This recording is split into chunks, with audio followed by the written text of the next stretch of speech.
Misil mereka berlaku, akmal mereka sulen. Sebenarnya mutmak artian ni akmal togubek program na Kausischakl. Ang mal mereka ngul era program len mal togubek sa gestel gidel. Nga kung naman sa isel len karena mesa social media video ni ga era ngarbe na era time ng kamde sera tial nomor kulore selta. Mga tiang mutang artian tergip berapa memain bola engkau kira Oregon ra murang lagi kita ada berapa kali enggak Ngirchoureng Clara Chim Geselbracht enggak ngar belau berak mom sate ellen di mongin bosyo kaya dingka ngar belau ra awalela early 1980s mal suara toran music saya ngar belau enggak ngambil disco di malto wet tiap program le ngarnia blagat mapi el time en nara merigere mul merbela tiap blagat mapi jagerer toy ma jagerer mujoran la lit mapi kila agar bela wa agar blo so dalita moda merugla music o resa music meloi lo che weekend do mesa ta adu meloi ga ngarnia wa omat karena restoran ano ba nga tertarik dengan sanasyo baru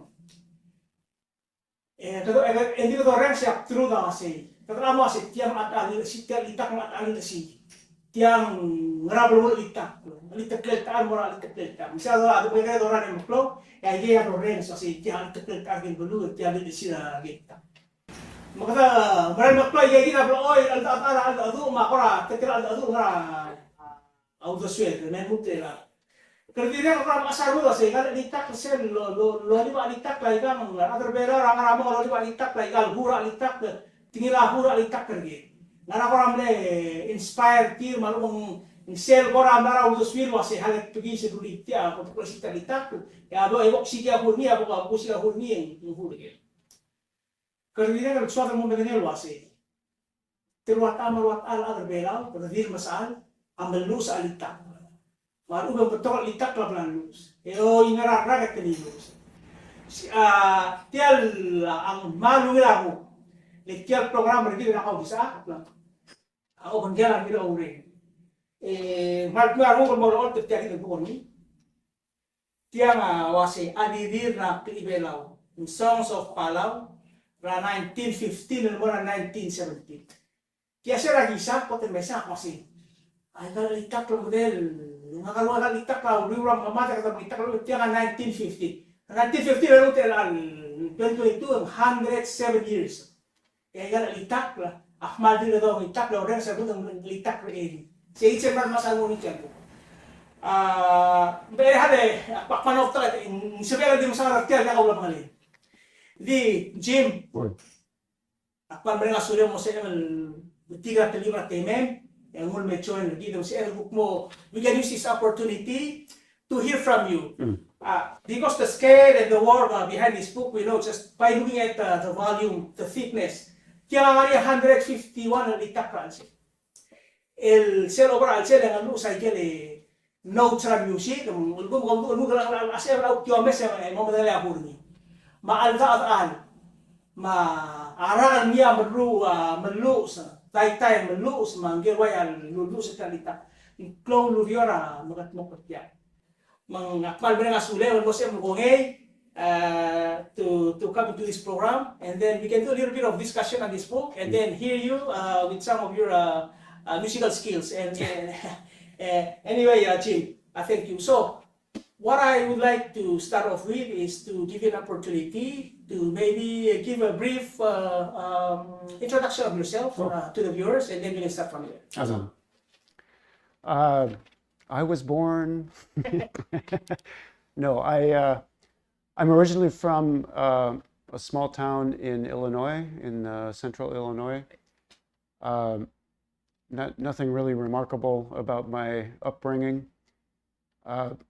Went to college, studied civil engineering. I'm a water systems engineer, which is what brought me here as a Peace Corps volunteer in 1980. Public Works, and we were fixing the pipes back in 1980 to try to get 24-hour water and make the water plant work better. Blah blah blah. While I was here, I was a young man. I was I don't know, 21, 22 when I first came here, and you know what 21 or 22-year-old young men are like. They have one thing on their mind, and that's chewing betel nut. No.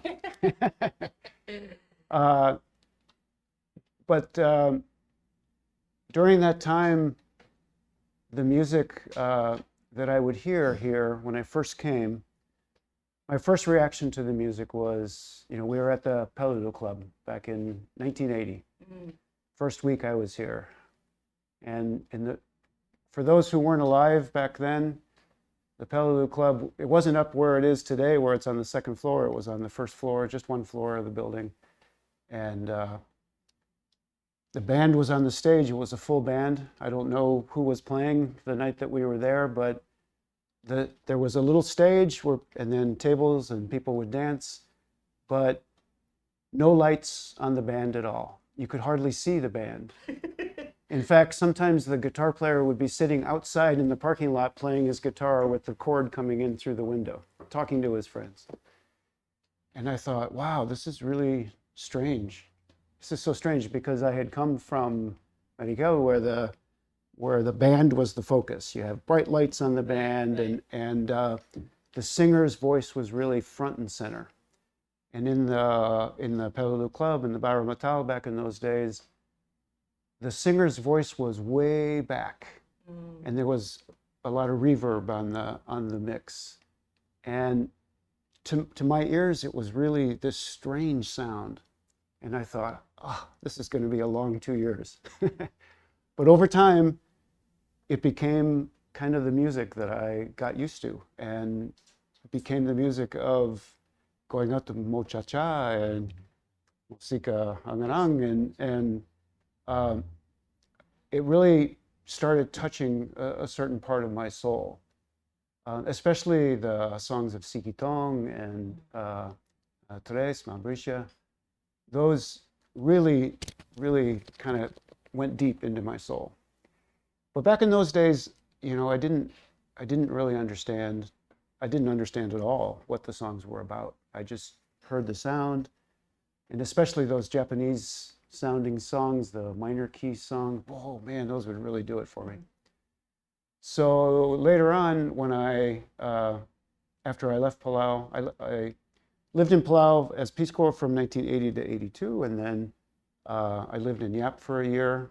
But because at that time, Ngirchoureng, the pump station at the Ngirchoureng River, your home, was just being built. And so I was helping make sure it worked properly and training the local folks on how to run the system. So I was coming back, and then eventually in 1984, I came back for about 6 months and continued to work to make sure that the Ngirchoureng started up properly. And then I left, went back to the States, went back to my home, and went to school again and started my life and things like that. But I brought with me some cassette tapes that I had recorded off of Ngirchoureng back in those days. And when I'd get kind of nostalgic, I would put the cassette tape in and listen to it, and then it would just automatically, it would just bring me back to those days. And I could just picture being in the Barra Matal and kind of being excited, and it was just a good feeling. So then many years go by, and about 6 years ago, I decided I really wanted a change in my life, and I decided to take a break from my engineering work and do something that I felt was going to be meaningful, but I didn't quite know where it would take me. So I came to Palau because I'm involved. The music that I play in America is American traditional music. So I'm a fiddle player and mandolin and guitar, and as well as my friend Tony, who's here with us. We played together for many years. And we play the traditional music of America. And that's a very unique thing. It's old. It's the old music of America from like the 1800s and the 1910s and 20s, that kind of music, before country music even. And one of the things that's important to our community, the people who play that music, is to Ngirchoureng, the cultural resource of the music, of any kind of music, of the traditional music, because the music that develops in isolated communities has a unique characteristic. So you listen to the radio and you hear the music from Los Angeles or New York City or Nashville, Memphis. These are all the sounds that are commercialized. They're made so that people will buy the music. But the music that people would play at home, just to kind of relax on their front porch, maybe some of that music is the same, but a lot of that music is unique, and it's unique to families or unique to certain areas or villages or wherever. And because there's so much pressure, just like all the pressures we feel here in Palau, there's so much pressure to make everything uniform across the world, to make culture uniform. Everybody speak English, everybody eats at the same kind of food and things like that. It's important that we keep our differences. They're very important, I think. So with that, I decided to come here and see what I could do. I spent some time at the museum and was going through their archives. And in the process, I came across Simeon Edelbai showed me the boxes of these old reel-to-reel tapes. And these were the tapes that were made by the people from Palau back in the 1960s through the 1970s. So I took those back, and at the same time, while I was here, I started interviewing some people like Haley, Majani B, just different people that I knew that could maybe tell me a little bit of the story about what was going on back in the early days. And there was so much that I didn't understand when I first started, and it was sort of slowly revealed to me, and I started to slowly understand more and more as people started to trust me and share the story with me. And then as I found these tapes and I digitized the tapes and cleaned them up, and I started to write down the lyrics and then translate them so I could understand them, and I started seeing these wonderful stories emerge out of this. And 6 years later, here's this book. Yeah. Thank you, Jim. It's really incredible because it sounds that you didn't spend that much time in Palau, but you speak the language pretty well. Is it because of going through the lyrics, and maybe it helps with that? Absolutely. And in fact, I would recommend to anyone who is trying to learn Palauan, like I continue to try to learn Palauan, song lyrics are a wonderful place. Especially one of the reasons I set this book up the way I did is so that people who, maybe young people who don't have as good a vocabulary as they'd like, there's a lot of words, especially words about heartbreak, that that are very poetic in these. And I try to lay it out so that, at least from my perspective, it explains to me, okay, what does this word mean and how is it formed? And it took me a little while, but I'm starting to understand some of the subtleties of the grammar of the Palauan language. Yeah. So I would like to ask you to do the first song, but before that,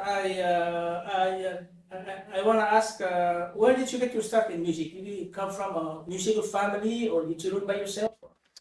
My father was very musical. My father was, he played the accordion. That's my earliest memory of Masay was playing the accordion. Playing the accordion, yeah. My father played the accordion. And as you might understand from my name, I'm part German.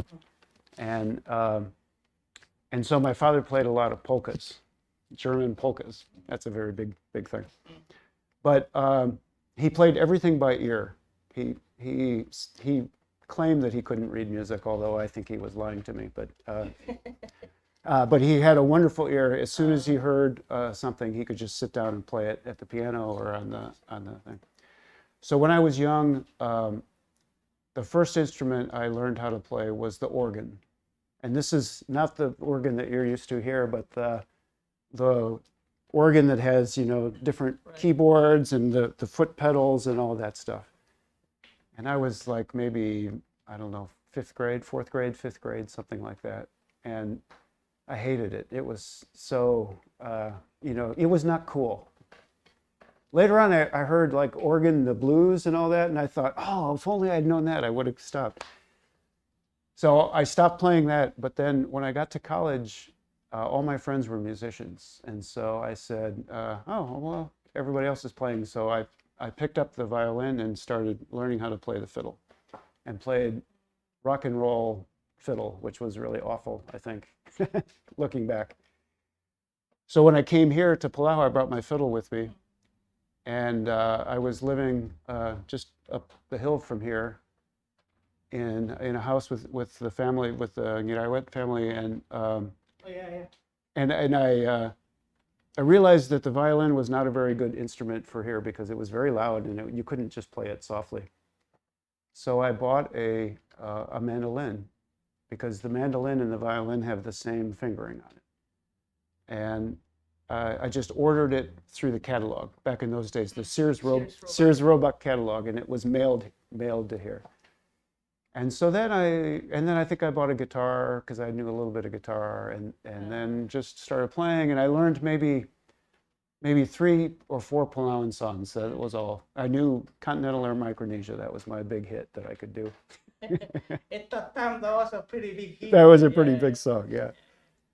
And so then I kind of became more and more musical while I lived in Micronesia because I had a lot of time in my hands. And then when I went back to the States, I had been here and I'd been sort of learning another culture. And so that when I went back to the States, I thought, well, now it's time for me to really understand my own culture. And so I became involved in the local music in central Illinois at the time, and started playing bluegrass music, which is a music that came out of it was kind of pre-country, but was a mixture of blues and country music, if you will. Okay. One last thing. Oh. This name Ngirchoureng. Oh.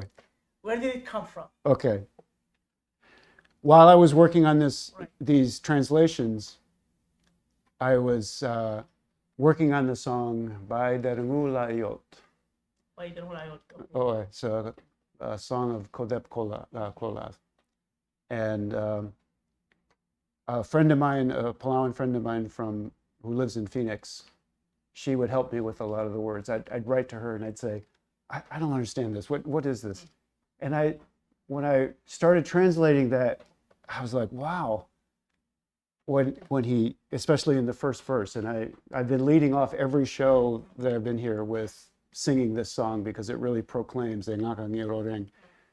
And I asked her, do I understand this right? I'm Mr. Hopeful. And she says, yeah. And I said, oh, that's a good name. I think, to be hopeful is so much better than to be, pessimistic or anything. It's like, Ngirchoureng.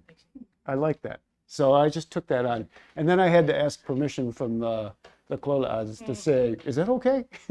And they said, sure. Sulang Ngirchoureng. Tial Baviera, litak ra 1915. Lista litak ra 1915, mura 1917. Dinja alsa lo say, ay gerlo ko litak ra mandu para alsa lagi. Ningigel ko sa smiga malo alsa tiyan. But Jim, 1915, what comes to my mind is like, that far back, what sort of music did the Palauans came up with? Can you show us or play a little bit Okay. And explain a little bit about that song? Okay. Where did that song come from? Any kind of information that you can share with us would be wonderful. So remembering history, 1914 I see. is when the Germans left and the Japanese Right. came. I say. And that seems to be a real dividing point for Ngirchoureng Palau, because before that, from what I can see, we just have the rabati ma asols ma anganang dalang. And even though in the years before that, starting from Captain Wilson time, there were a number of Adanabarth who came here and were undoubtedly singing their music and playing music. And we have evidence that in the German times that even some of the Palauan children who went to German schools were singing German songs. But we don't have any evidence of any songs that are a seal that go back that far. And we don't have very good dates on any of these old songs, but we do have a few milestones. We do have a few markers. So that in the old songbooks, so I've been collecting old songbooks for a long time from different people. Many of the old songbooks will have a tokoyangarang, ataang, and also they'll list the rak, a Ngirchoureng, and then they'll list the del urul. And the oldest song in a songbook that actually has a listed date is this song that I'm going to sing, and that is 1915. And there probably were older songs than that, but I don't have any evidence of that. The only other evidence that we have is that in 1936, 1934, 1935, 1936, there were several people who came to Palau, anthropologists, who actually recorded some songs. And in 1934, I think it was, there was someone from, I think, Taiwan or Japan, I can't remember which, who came and actually recorded this song. This is Talungab. So we have the first recording in 1934. And then in 1936, there was another expedition that came to Palau. A man named Muranushi who came here, and he recorded a number of different of the old chants, but also about 7 Derabesil, and this was one of them. So those 7 songs we know at least were composed before 1936. We have other ones that people suspect are really, really old because of what the song is singing about and who they're singing about. This one is a song that in the songbooks it's credited to a woman named Amau. And when I asked, and I guess there was a woman named Amau who lived in Ngirchoureng, who Haley told me had been a singer a long time ago. Even though the songbook says Amau, he didn't think that that was true. He thought that maybe she learned it from someone else because she wasn't old enough to have composed a song in 1915. But what's interesting about the songs that start right about this point is that, from what I can tell, the lyric, the Atakingel Elitaku, is very different than the chants that came before it, the love chants, the rabati that came before it. So this is Azizil Otenge or Kadorgu Larav. Azizil Otenge Makudangel Mokadolen Gularav Dimla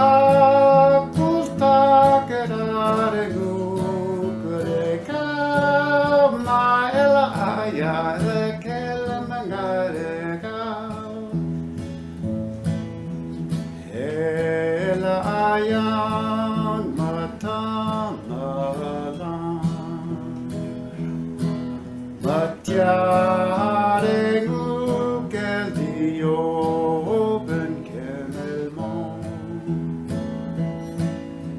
Ertil imda kesua dikye malik malmo mekerui.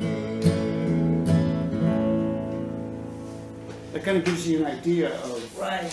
what they were talking about.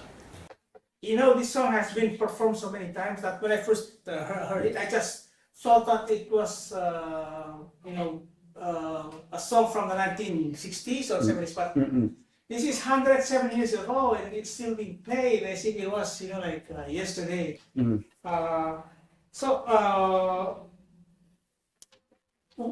What kind of, in your research, did you get to know what sort of musical instrument, or these people who came up with this music, did they play any musical instruments or? So we don't think so.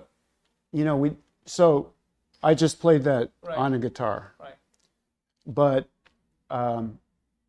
we don't think that they were playing with. They just sang it a cappella. Sang it by themselves. And even in 1936, when the recordings were made, those were all just sung, probably as a matamatong, but we don't know. The interesting question that I've asked a lot of people and have never really gotten a clear answer is, where did the guitars and mandolins come from? And who were the first Palauans that learned how to play these things, and who did they learn them from? So we know that in Ngirchoureng, we had the ABC band, the Ngirchoureng Boys Club, and they were around in the late 1950s and up until about 1960, I think. And so that was Henry playing the mandolin, and Kausischakl playing the guitar. Both very, very good instrumentalists. And the story that I've been told, I think Jackson Henry told me the story, that after the war, the Japanese were brought back in to mine phosphate, and then after a few years, they were sent away. And as a parting gift, the company donated instruments to the local folks. And so the Ngirchoureng Boys Club, these cousins all got together and they just sat around and they started playing.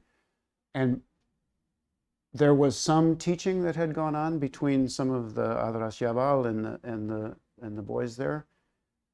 So they learned kind of the basics. But then after that, it's much like me. I'm a self-taught musician, and you just sort of figure out. You kind of watch other people, and then you experiment until you find out how to do things. But I have some pictures that I found that are in this book of in the 19.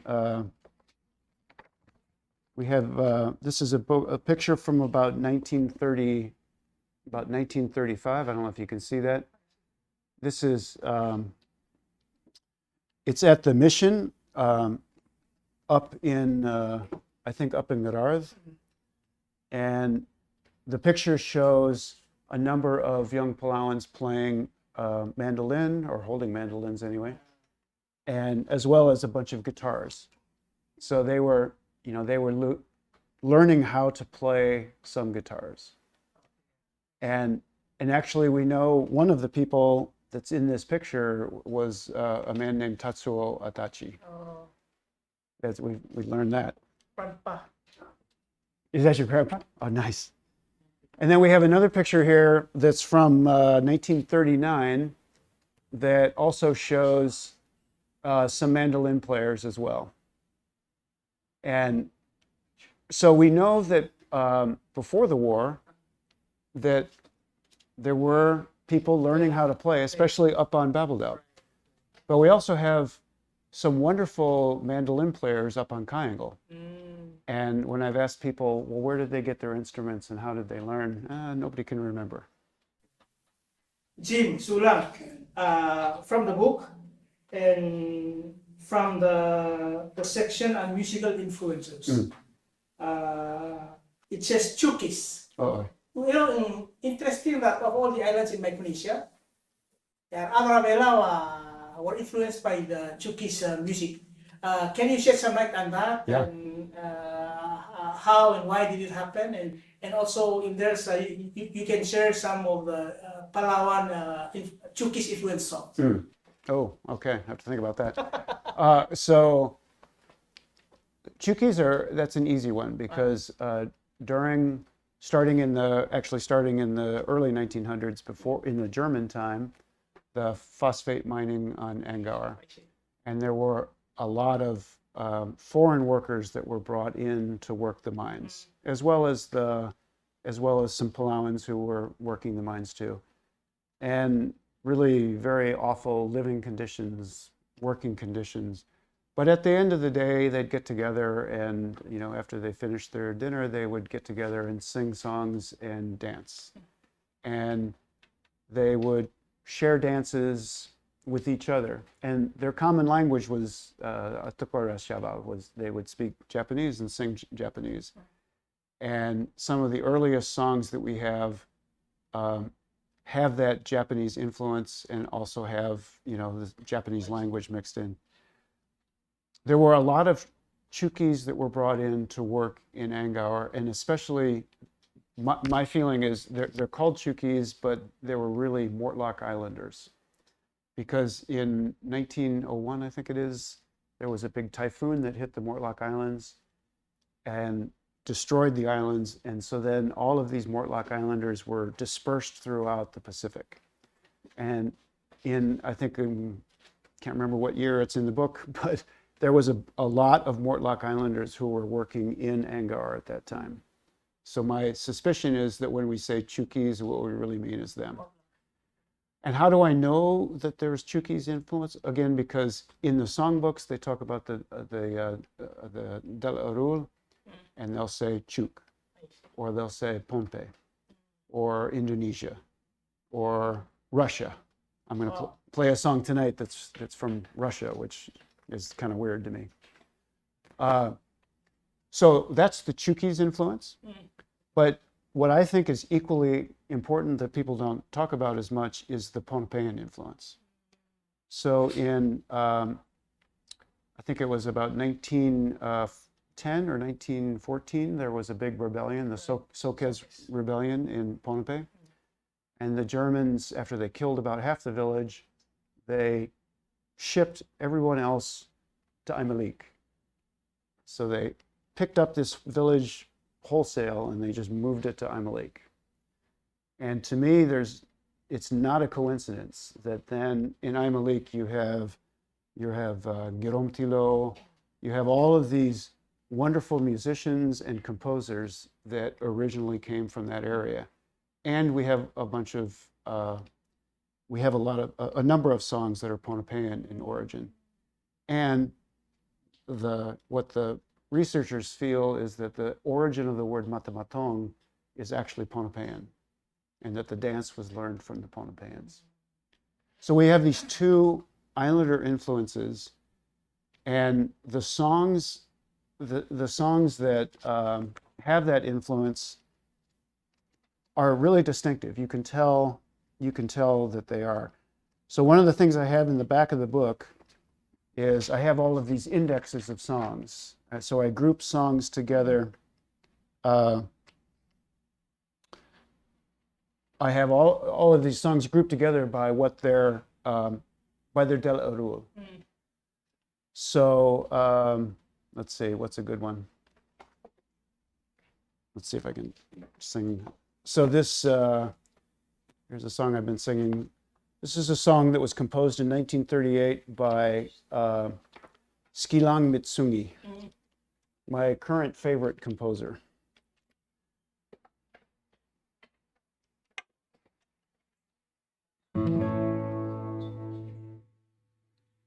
I got to think about this for a second. Go big.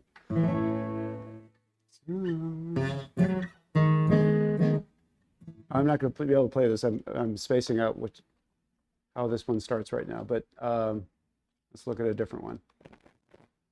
Oh, let's look at Komori-san. I think I could do that one.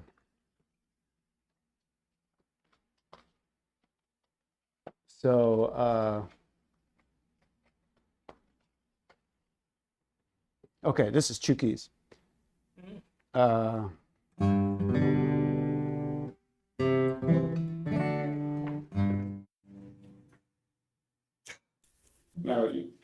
say something. Let me think about this for a second. Karuga kamu sekolah kapsengera museum.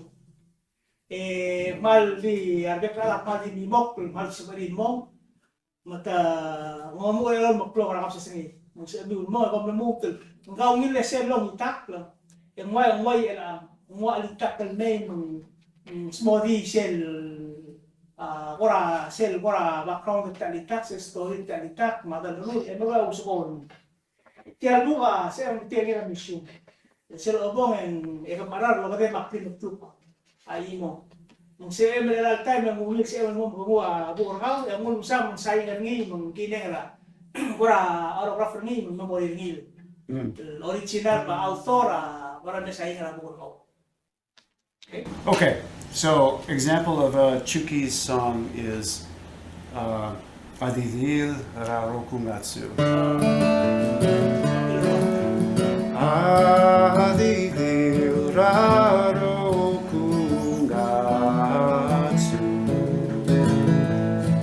Nekinara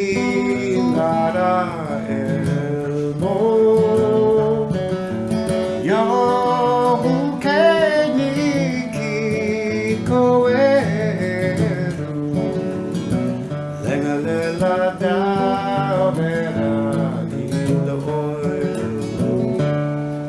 So that has a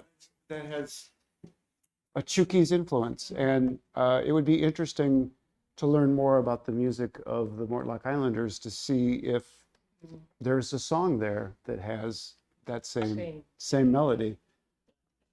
So you know, moving a little bit to the present, Jim, you know, like and then of course the Palawan Slav Enka music as is evidenced by so many old Japanese songs and Palawan has adapted the melody. Is there any of those songs? Do you have any favorite of those songs that you could share, or the story behind? Because after the war also, and then I think that's when we started to, I'm just assuming that that's the time that we started hearing, you know, like American influenced songs like the Western music. So here's a song, this is a song I find really interesting. This is Ngirchoureng no Yamai, and this was Sikitong did a very, very nice version of this song. But and it's definitely of a Japanese melody. What I find interesting about it is that I have a recording. So Hijikata was the Japanese artist who lived in Palau, and he made a recording. He made some recordings that he, after he died, his widow sent to the museum, and one of them was him singing this melody. The melody of this song with some Japanese words. And what he said in his introduction, the translation of what he said in his introduction was, he says, next is a song sung by people from the other islands working as miners in Angaur. And I won't sing his version of it, but you will recognize the Palauan version of this song. And this is, to my ear, very clearly of Japanese origin in the melody. Mama ni nara nai ukiyo wa Nangyagabol da kai Ngirchoureng de mosisiu Akel so ad makado den yakalame Ngirchoureng da by the latte lebedungi Ekawa memaka osen kid lo guli den madadang Sayang olam tare ngeratoriu no koru mire no yamai. So that's a real Japanese song, and you can feel the Japanese part of it because a lot of these Japanese have this what's called a pentatonic melody, and they give it that really Japanese feeling to the song. Okay, so as I was saying that after the war, then is that the time that Palawan started to look into Western music, especially American music? It is. It is. But actually, the story I want to tell you before that is one of the most interesting stories. I mean, there's lots of interesting stories in here, but one that really is fascinating to me is a song that all of you know probably. It's a song, one of the sea tragedy songs, and I think I've said on other shows that 85% of the songs that are in this book are love songs, and most of those are broken heart songs. Why is that? Oh, because we all have broken hearts. But of the other 15% of the songs, there's a number of stories that are told, and many are what I would call a cautionary tale. You know, stories to warn people about, don't do that, you'll get in trouble. So this story is it's actually a true story from a tragedy that happened in 1940 when a boat was going from Angkor to Peleliu, and the boat broke down and they drifted away, never to be heard from again. So this is just a little bit of Tutau Rabo the Kasmasupa. And the Dela Orul on this song is, in the songbooks, is listed as Japanese.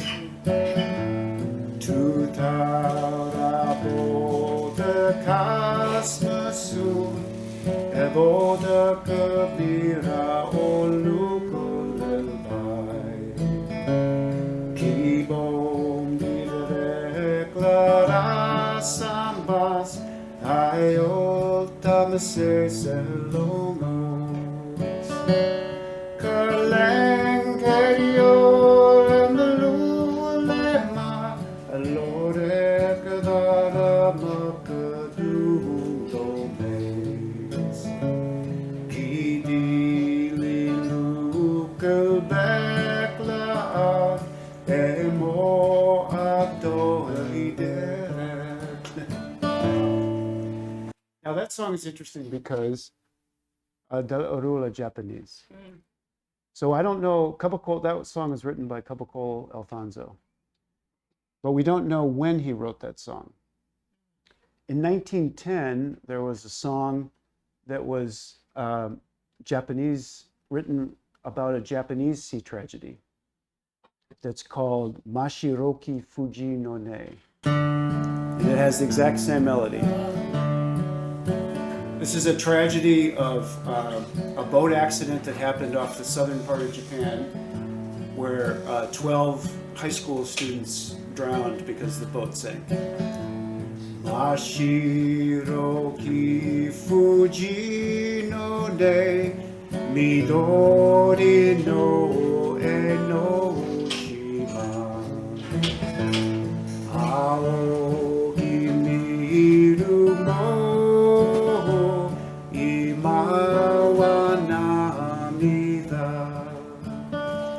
Kaera no juni no oshiki ni tamini Sasage matsuru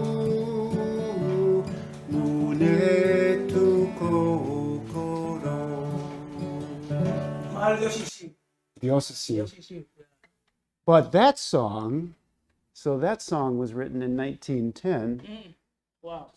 That song took its melody from an American song, from a song that was written in 1700 as a hymn, a song of praise, a song of I'm glad.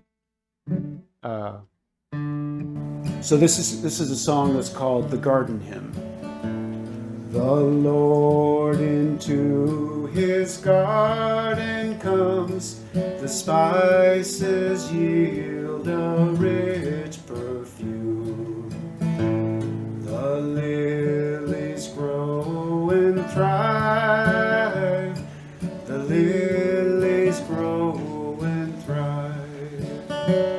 Refreshing showers of grace divine from Jesus flow to every vine, and make the dead revive, and make the dead revive.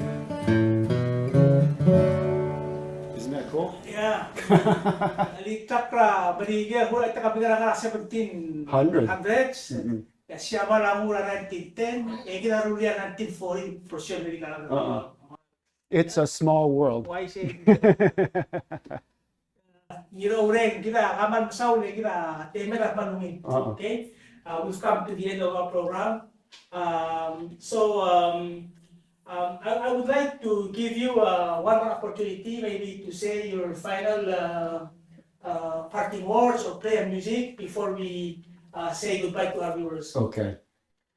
It has been my honor to work on this project, and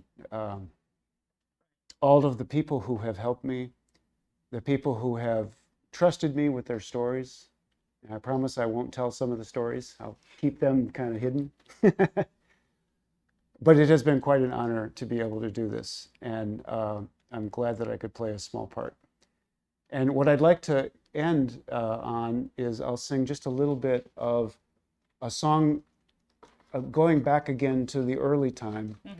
This is a song that was written in 1924 by Sebe Arbadul, who became a Spangala later in his life. And it is an absolutely gorgeous song, and it's a wonderful way to say goodbye.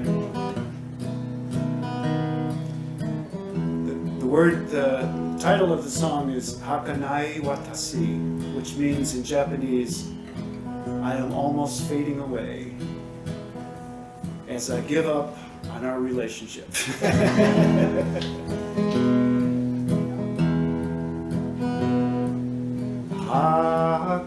Hakanai watashi wo akirameba,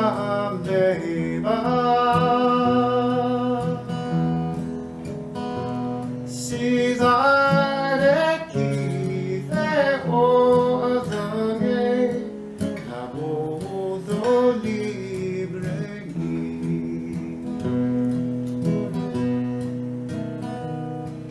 Semadi de kasmusumaku ratal de leveset ulabangale l'amore nadalo egi the wakari.